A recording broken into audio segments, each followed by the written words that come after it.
रमजान का महीना था और घर में खुशी का माहौल था। 7 साल का अहमद बहुत खुश था क्योंकि आज उसका पहला रोजा था। उसने अपनी अम्मी से कहा, अम्मी, मैं भी रोजा रखूंगा, मैं बड़ा हो गया हूँ। अब्बू मुस्कुराए और बोले, रोजा सिर्फ भूखा रहने का नाम नहीं है, रोजा सब्र का नाम है। अहमद ने विश्वास से कहा, मैं सब्र करूंगा। सुबह सुबह अम्मी ने अहमद को उठाया। नींद में उसने पूछा, रोजा कैंसिल तो नहीं हुआ ना? सब हंस पड़े। उसने दूध और 2 पराठे खाए। उसकी बहन ने पूछा, इतना क्यों खा रहे हो? अहमद बोला, पूरा दिन भूखा रहना है, तैयारी जरूरी है।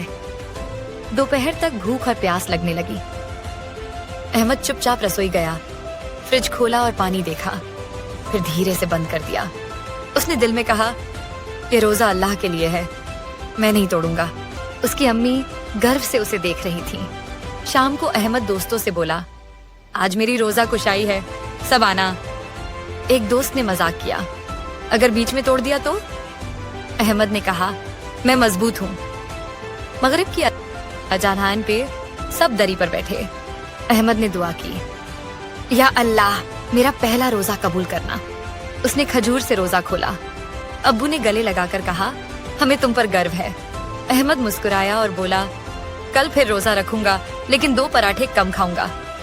रोजा सिर्फ भूख प्यास नहीं, बल्कि सब्र सिखाता है। वीडियो अच्छी लगी हो तो वीडियो को लाइक, कमेंट और ज्यादा से ज्यादा शेयर करें। अगर चैनल पर नए आए हो तो चैनल को अभी सब्सक्राइब करके बेल आइकन प्रेस कर दीजिए, ताकि नई आने वाली वीडियो की नोटिफिकेशन आपको टाइम पर मिल जाए। इंशाल्लाह फिर मिलेंगे नेक्स्ट वीडियो में। तब तक के लिए अल्लाह हाफिज।